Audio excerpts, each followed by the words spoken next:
আবাসন সংকট নিরসন সহ ৩ দফা দাবিতে লং মার্চ টু যমুনা কর্মসূচি পালন করছে জগন্নাথ বিশ্ববিদ্যালয়ের শিক্ষার্থীরা। সকালে ক্যাম্পাস থেকে পদযাত্রা শুরু করেন তারা। এই বিষয়ে আরও জানাতে রাজধানী কাকরাইল থেকে এই মুহূর্তে আমাদের সাথে যুক্ত হচ্ছেন সহকর্মী সাজ্জাদ হোসেন।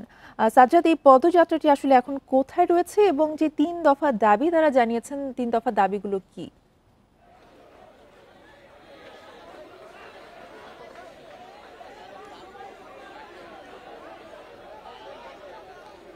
জি, এই যমুনামুখী যে মিছিলটি জগন্নাথ বিশ্ববিদ্যালয়ের শিক্ষার্থীদের যে ৩ দফা দাবিতে যমুনামুখী যে মিছিলটি ছিল, সেই মিছিলটি গুলিস্তান হয়ে বর্তমানে কাকরাইল মোড় রমনা পার্কের ঠিক তীর ঘেঁষে অবস্থান করছে।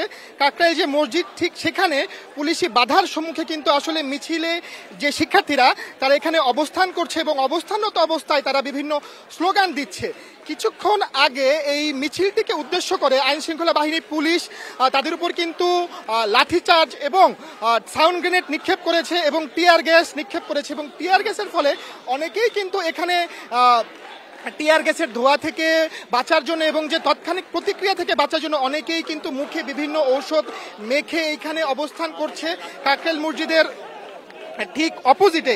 এবং তাদের যে ৩ দফা দাবিটি মূলত ছিল, আমি যদি তাদের দাবিগুলো একটু বলি, মূলত তাদের দাবি ছিল আবাসন নিয়ে যে হল ব্যবস্থাপনা। আমরা জগন্নাথ বিশ্ববিদ্যালয় কর্তৃপক্ষের কাছে তারা যে দাবিগুলো করছে সেটা হচ্ছে হল, মূলত আবাসিক হল আবাসন ব্যবস্থা নিশ্চিত হওয়ার আগ পর্যন্ত জগন্নাথ বিশ্ববিদ্যালয়ের ৭০% শিক্ষার্থীর জন্য আবাসন বৃত্তি নিশ্চিতকরণ। বিশ্ববিদ্যালয়ের ২০২৫-২৬ অর্থ বছরের জন্য পূর্ণাঙ্গ বাজেট অনুমোদন করতে হবে। জগন্নাথ বিশ্ববিদ্যালয়ের দ্বিতীয় ক্যাম্পাসের কাজ দ্বিতীয় একনেক সভায় অনুমোদন অধিকার প্রকল্পের আওতায় বাস্তবায়ন করতে হবে। তাদের মূলত এই ৩টি দাবি ছিল।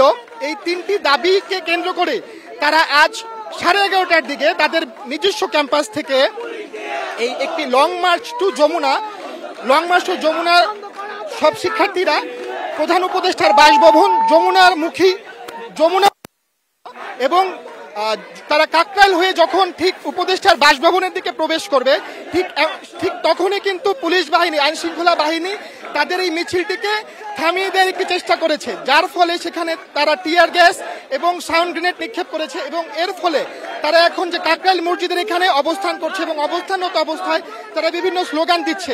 আমরা দেখতে পাচ্ছি শিক্ষার্থীদের অবস্থা গরমে প্রচন্ড খারাপ হয়ে আছে। অনেকেই তাদের পরনের জামাটি খুলে ফেলেছে, খুলে রাজপথে বসে তাদের বিভিন্ন দাবি নিয়ে বিভিন্ন স্লোগান দিচ্ছে। সাজ্জাদ হোসেন আমাদেরকে জানাচ্ছিলেন কাকরাইল থেকে।